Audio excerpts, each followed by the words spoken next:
Everyone, आज का हमारा ये बोनस एपिसोड है। एज यू नो कि हम लोगों ने लास्ट एपिसोड में बात किया था HIV और एड्स के बारे में, जिसमें कि हमने मोड्स ऑफ ट्रांसमिशन बताया था।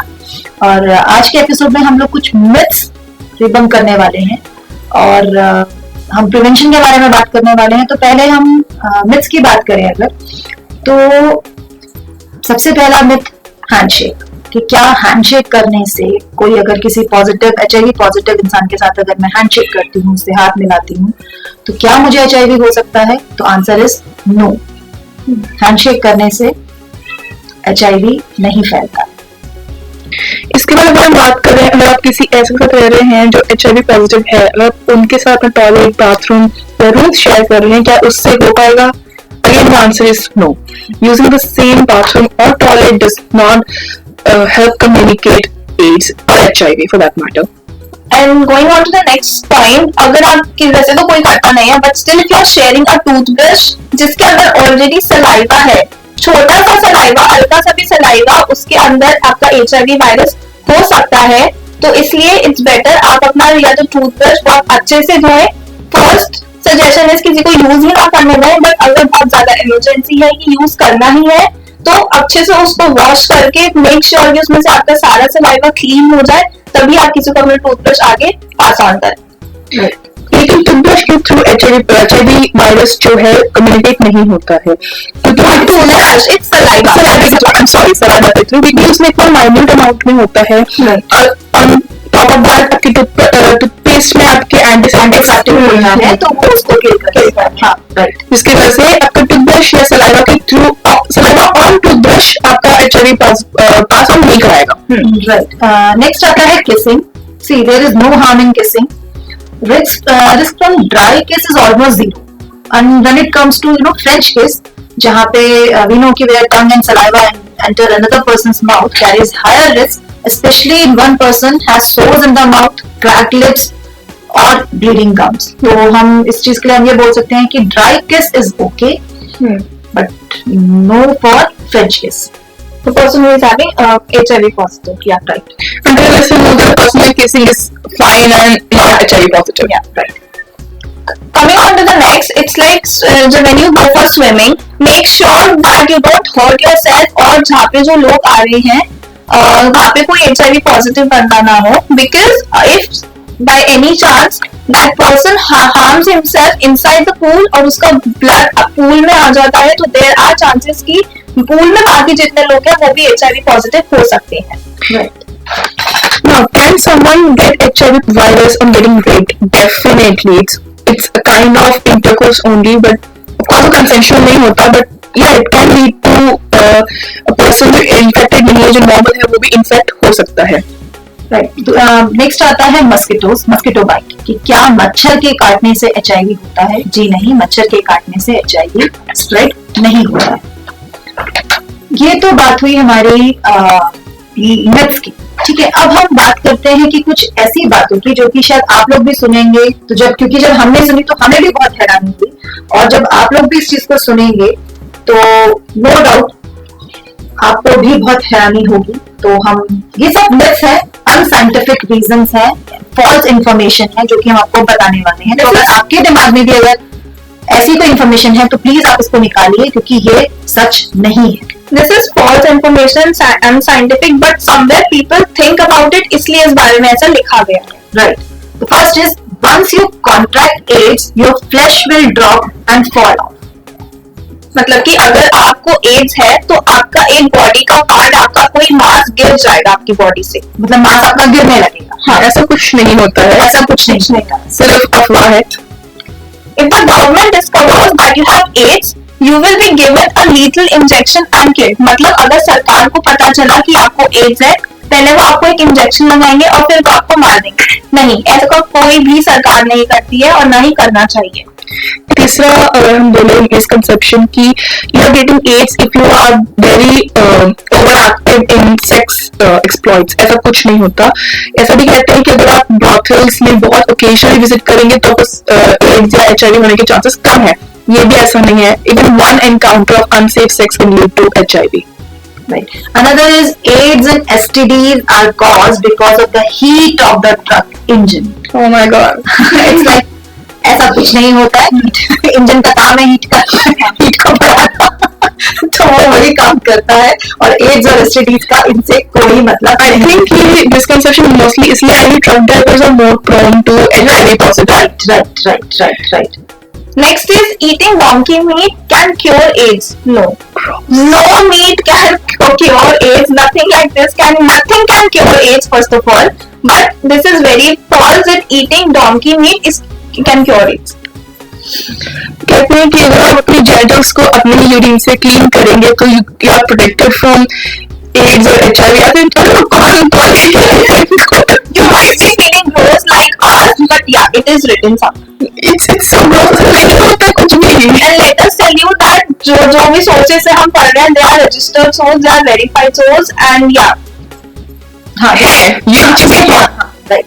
not how it was. AIDS is a result of your bad deeds. जी नहीं, आपको bad deeds हम bad deeds तो नहीं बोलेंगे, क्योंकि हमने modes of transmission के बारे में हम पहले एपिसोड में हम बात कर चुके हैं कि 3 modes of transmission है. पहला हमने बोला through sexual intercourse, second हमने बोला through blood transfusion, third हमने बताया था Mother to child. इसके अलावा कोई और सोर्स नहीं है एड्स के स्प्रेड होने का. तो it has nothing to do with your bad deeds. Also bad deeds नहीं करनी चाहिए, सब अच्छा काम करके.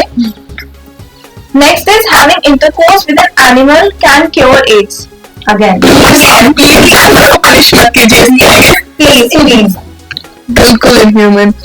और सबसे बड़ा when I read this list I felt so gross is that you can cure AIDS by raping a virgin girl. It's please ये thought निकाल दीजिए, ऐसा कुछ नहीं होता है.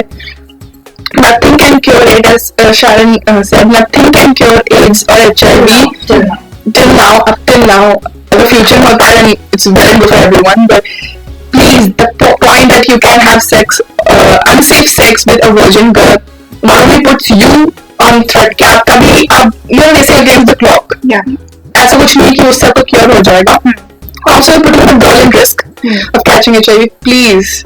ये सारी की सारी फॉल्स इंफॉर्मेशन थी जो कि लोग समझते हैं कि ठीक है, और ये हमारी मोरल ड्यूटी थी कि हमें ये बात यहाँ पे हमने रखी कि अगर आप लोग भी ऐसा सोचते हैं या आपका कोई जानकार ऐसा सोचता है तो प्लीज उसको एजुकेट कीजिए, उसको करेक्ट कीजिए, उसको समझाइए कि ये सब चीजें मिथ्स हैं, ये सब अफवाहें हैं जो कि लोग समझने लगते हैं कि बेबुनियाद अफवाहें हैं, ये अनसाइंटिफिक है. प्लीज इस चीज को समझिए. नेक्स्ट आता है बात टैटू का, जो कि आज की generation ear and nose piercing, जो कि हम हमारे कल्चर में नॉर्मली होता ही है इंडियन कल्चर के अंदर. तो हम उस चीज को हम समझेंगे कि टैटू कराना कोई बुरी बात नहीं है. ठीक है, ईयर पियर्सिंग तो हमारी कल्चर का ही मतलब नॉर्थ और साउथ इंडिया का तो ये पार्ट ही है, देखा जाए तो ये कराना जरूरी ही होता है.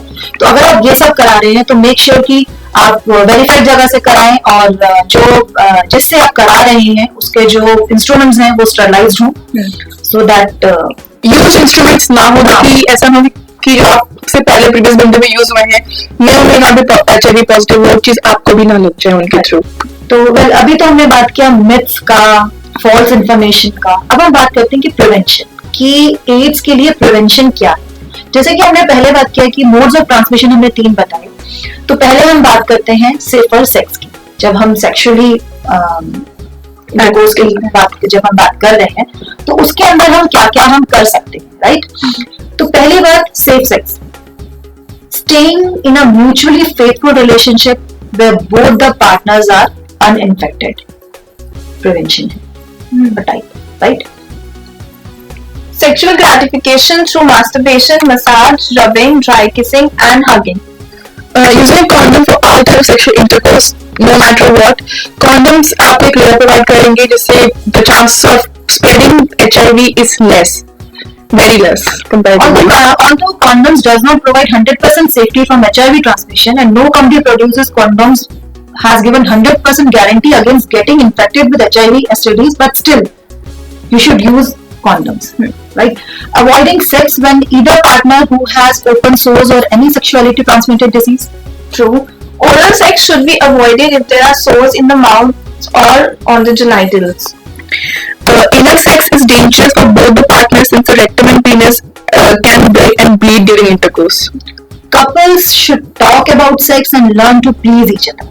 This can allow for a negotiation of safer sex and make the intercourse more pleasurable for both and less likely to cause discomfort or minor damage to the genitals.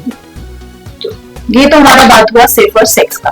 अब हम बात करते हैं मदर ऑफ चाइल्ड. कहा था कि we cannot coerce any HIV positive women to not get pregnant, though it's highly encouraged कि वो pregnant ना हो because of that. Experts are of opinion that out of 3 babies born to infected mothers, one of them is highly likely to be born with HIV. Hence, they do not live longer than 2 to 5 years. इनके लिए better हुआ कि वो adopt करें बच्चों को, जिससे better से अपने बच्चे को बेटर लाइफ दे सकते हैं. या फिर आप प्रेग्नेंट होना ही चाहते हैं तो इट्स बेटर आप उनको अपना ब्रेस्ट मिल्क ना पिला के you can go to milk banks, जहाँ पे आपको ब्लड बैंक की तरह ही मिल्क मिलेंगे, ब्रेस्ट मिल्क मिलेगा, which is also a safer option if you really want to carry on a pregnancy. और ये बना लो अपनी फैमिली में अगर कोई ब्रेस्ट फीडिंग मदर है तो आप उनको आप बोल सकते हैं कि कि आपके बच्चे को फीड कराएं ताकि आपके बच्चे में वो इन्फेक्शन जाने के चांसेस कम हो जाए. Coming on to the next, हमने सेकंड बात किया था ब्लड ट्रांसमिशन का, कि जब कोई किसी को ऑर्गन डोनेट करते हैं तो यहाँ पे भी एक मिसकंसेप्शन आता है कि ब्लड डोनेट करना चाहिए कि नहीं करना चाहिए. सो यहाँ पर अगर आप ब्लड डोनेट करते हैं, इफ यू डोनेट ब्लड और if you take blood from someone else, तो no, it is not risky, it is safe to take blood. But हाँ, जहाँ आप जा रहे हैं, जिस ब्लड बैंक में आप जा रहे हैं, मेक श्योर उनके सारे टूल्स, उनके सारे इंस्ट्रूमेंट्स जो है वो स्टेरिलाइज और सैनिटाइज. ऑल्सो जो हमारे कंट्री में HIV के केसेस बढ़ रहे हैं जस्ट बिकॉज सब्सटेंस अब्यूज भी एक उसमें से एक बहुत बड़ा मेजर कॉज है उसका, क्योंकि जो सब्सटेंस अब्यूज के लोग होते हैं वो जो अपनी बॉडी में नीडल इंजेक्ट करते हैं, जो इंजेक्शन इंजेक्ट करते हैं वो यूज्ड होते हैं, जिसकी वजह से जो अगर किसी ने HIV पॉजिटिव पर्सन का नीडल अपनी बॉडी में इंजेक्ट किया है तो डेफिनेटली वो भी एक हायर रिस्क पे है कि उसको भी HIV पॉजिटिव हो सकता है. राइट. तो आई थिंक हम लोगों ने बहुत हद तक अपनी तरफ से जो हमने अटेम्प्ट लिया था HIV के लिए इंफॉर्मेशन देने का, नॉलेज लोगों को देने का, वो हमने आई थिंक हमने पूरा किया है. हमने वोट्स की बात किया, हमने मिथ्स की बात किया, हमने मिसकंसेप्शंस की बात किया, फॉल्स इंफॉर्मेशन की बात किया, हमने प्रिवेंशन की बात किया. बट स्टिल अगर अभी भी आपके दिमाग में कोई बात है, और हमने जैसे लास्ट एपिसोड में भी कहा था कि अगर कोई HIV पेशेंट है जो कि ये सुन रहा है और उसको काउंसलिंग की जरूरत है तो they can come to us. हमें लिख सकते हैं, हमसे बात कर सकते हैं, हमें मेल कर सकते हैं, हमारे इंस्टाग्राम हैंडल पे जा सकते हैं जो कि रेगुलर आई एम लिसनिंग है, हमारे फेसबुक पेज पे आ सकते हैं, हमारी वेबसाइट पे जा सकते हैं. I mean we are all over. Also HIV topic उठाना हमारे लिए यस नॉलेज पास ऑन करना था, but we link it with mental health as well, because we work for it and it is really very important for all of us. इसलिए अगर आप positive person हैं भी तो don't play with your lifes कि आप इतनी जल्दी गिव अप मत कीजिए. ठीक है, एक हद तक जिंदगी खत्म होगी, बट उसको खुशी खुशी जी के खुशी से खत्म तो सैटिस्फाइड लाइफ जो भी शुरू हुई है वो खत्म तो होगी, सबकी होगी, किसी नहीं देते, बट खुशी खुशी जी कर कीजिए. राइट. और टिल देन नेक्स्ट एपिसोड में मिलते हैं एक नए टॉपिक के साथ. एंड आई होप कि आपको हमारा पसंद आ रहा है. प्लीज हमें फीडबैक दीजिए. एनी टॉपिक आप चाहते हैं हम डिस्कस करें तो we'll do it, just send that topic to us. हम उस बारे में इतना अपना हमारा पॉइंट ऑफ व्यू हम बता सकते हैं. बिल्कुल. Till then, take care. See you in next episode.